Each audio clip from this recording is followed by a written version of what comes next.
let's go to the pornography. Yeah. I wonder how many men know that pornography has similar addictive characteristics as hard drugs and can be life-altering. Any data on that?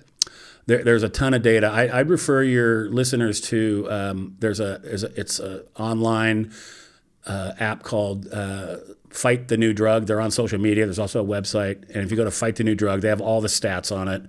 And there's a ton of stats that talk about what pornography does to the brain itself and begins to alter the brain. And it's not my area of expertise, but there's a lot of information out there. It means you can't watch it occasionally once a month.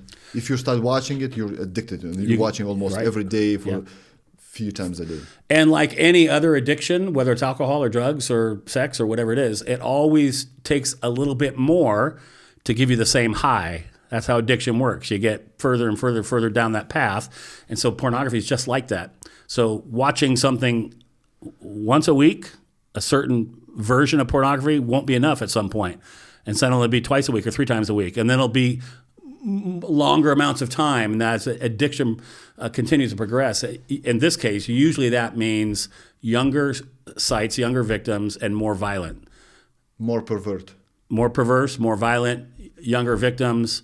That's usually the way that addiction goes of pornography. And then pretty soon that person says, wow, it'd be really great if I could experience this in person. And so pornography is the on-ramp, oftentimes, to the physical form of sex buying.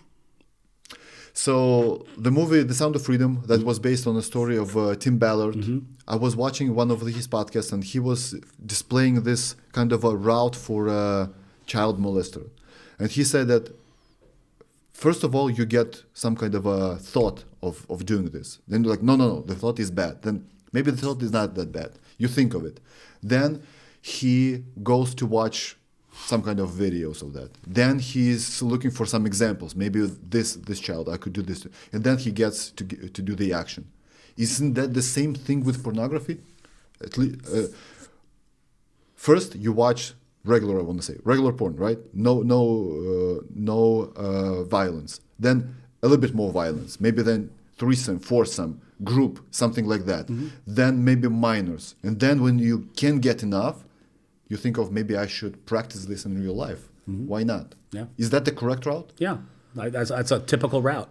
There's a friend of mine who has released, I think it's all done now, a strong series. If you can search Beyond Fantasy, an organization called Exodus Cry, Benji's the founder of that, has put out I think a 3-part series on pornography and addictions and those kinds of things. It's very good, very well done. So find Beyond Fantasy and online on YouTube, and you can check it out.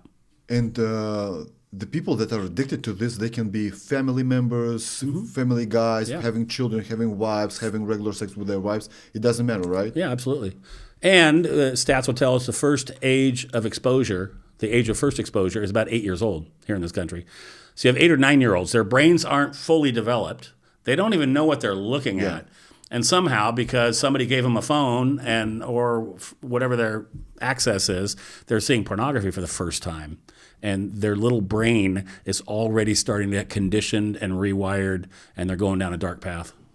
So in my childhood, for the first time I was exposed to the pornography, I want to say I was like 9 years old. Mm-hmm. Obviously no internet back then. That was a videotape.